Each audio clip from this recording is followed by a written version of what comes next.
What's up, y'all? This is your average Joe back with another average video.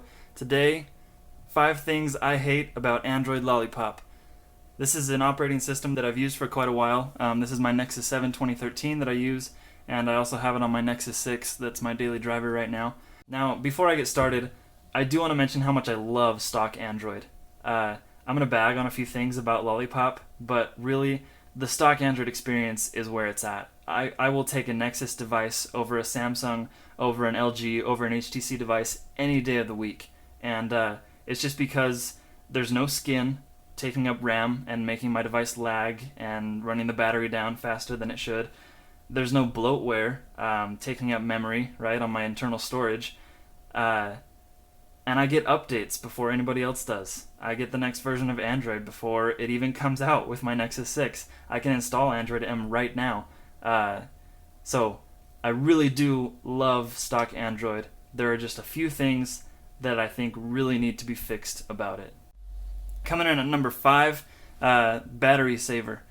It's the end of the day, your phone battery hits 15%, and it comes up with a little notification saying, hey, your phone is at 15%. Do you want to turn on battery saver? Well, sure, I'll turn on battery saver.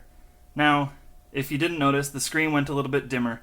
It turns off, I think it maybe like clocks the CPU a little bit, limits the performance of the device, obviously. But then it gives you this ugly reddish-orange status bar and navigation bar that you can't get rid of. You can't change that color. Is the notification not enough, right? I know I'm on battery saver. I don't need to stare at an ugly red status bar and navigation bar until my phone dies or until I plug it in. And then the other gripe I have about that is that you can't change what percentage that notifies you at, right? If I want to turn my battery saver on at, say, 10%, or even maybe 25%, if I know I'm using a lot of battery and I know it's going to run out quickly, I want it to notify me sooner so I can head to a charger, or just, stop playing Goat Simulator, or whatever it is I'm doing that's using so much power, right? So, that kind of bugs. Not the biggest deal, right? It's not really a deal breaker for me. That's just kind of annoying. So, mostly aesthetics, but also a little bit of functionality that you lose where you can't change when it notifies you of your low battery. Coming in at number 4 is this white app drawer. It causes blindness at night. If I try and open this up when I'm, in bed or it's dark, this thing blinds me. It's so bright. Now, in Android M, they have added an option to give yourself a dark theme. Now, they've only implemented that in the settings, but I'm really hoping they implement that in the app drawer as well, so that you can give yourself a dark themed app drawer just like the old one and not go blind at night when you're, trying to do something in the dark. Number 3, this one is a little bit more controversial, I guess. This recent apps that now they're calling Overview, I believe. There's no clear all button. Now, they've given us a clear all button with the notifications, where we can clear all of our notifications, but we can't clear all of our recent apps. Now, a lot of people have said, oh, well, you shouldn't clear your apps, you shouldn't clear your RAM. Unused RAM is wasted RAM in Android because they're so good at allocating memory and reallocating memory when you have to use it for something else. I see lag, especially on this where I've only got 2 gigabytes of RAM and it's not the most amazing processor. I go to play some powerful game, right? Some CPU hungry app. It lags. It does. I clear my apps, which also clears a lot of RAM, right? And I go and I run the app again. It runs smooth. One more reason we should be able to clear all of our recent apps. Say I've been reading a private email or texting my wife or looking at my bank info, right, my bank account, and then my little brother comes over and says, hey, can I play Temple Run on your tablet? Well, I want him to be able to play, but I don't want him to be able to see any of that sensitive information. So I want to come in here and be able to hit that clear all button without having to go back. If I was using the bank app, who knows, 2-3 hours ago, I don't want to have to go searching through every app I've used in the last, 3 hours. Or I don't want to have to sit there and clear every single one of them individually.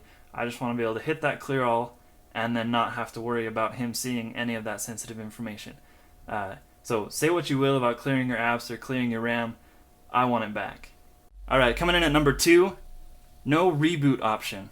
Really, Google? I go to power off the device, I can't reboot the device. What are you thinking? Okay, on every computer ever, there's always a restart, right? Sometimes you just gotta power off and power on again. If I want to restart this tablet, I have to power off, wait for it to power down, and then remember, oh yeah, I need to start it up again, and then hit the power button again. I don't always remember. Sometimes I forget. I go to pick my tablet up again and think, oh yeah, it's restarted, and it's off, right? And then I've got to wait whatever 30 seconds, a minute to be able to use the tablet. That's a pain. It's really not that hard to add a reboot option. So a lot of these features that they don't have in Lollipop and in Android in general, you can get through rooting the device. It is dangerous, right? You can brick your tablet or your phone. It's happened to me. It happens to a lot of people. You don't want that to happen. But there are a lot of features that I can get just by installing GravityBox through the exposed framework. I've got the reboot option. I can change the colors of the status bar. I can, do all these things that I can't do with stock Android. And then, of course, you've got custom ROMs like CyanogenMod that let you mod all of that just in the settings of the device. So that's number 2. It's annoying that they don't have a reboot option. Coming in at number 1, volume controls. There's no silent mode. Now, the Nexus 7 is a little bit different because it doesn't have a vibrate motor, so I can actually turn it on silent. The Nexus 6, however, I can't use the volume keys to turn it on silent. It only gets down to vibrate. And then if I want to actually turn it on silent, I have to, actually turn on the phone, click none, and then choose, I can do it for 8 hours, for 4 hours, 3, 2, or 1 hour, or I can just say indefinitely, in other words, until I turn notifications back on. This is really just, it was a cool idea, I guess, maybe. Okay, not really even. They need to bring regular silent mode back, and there are apps out there that you can actually install to give yourself silent mode. Sound HUD, I think, Sound HUD. That's one that allows you to revert back to the KitKat style of silent mode, where you just tap that volume key. I guess I'm not on. You just hit this, down until you get to silent mode. It doesn't vibrate; it's actually silent mode. So that's cool. Another annoying thing about the volume panel is that I can't adjust the media volume or the alarm volume unless I actually open up a media app or the alarms.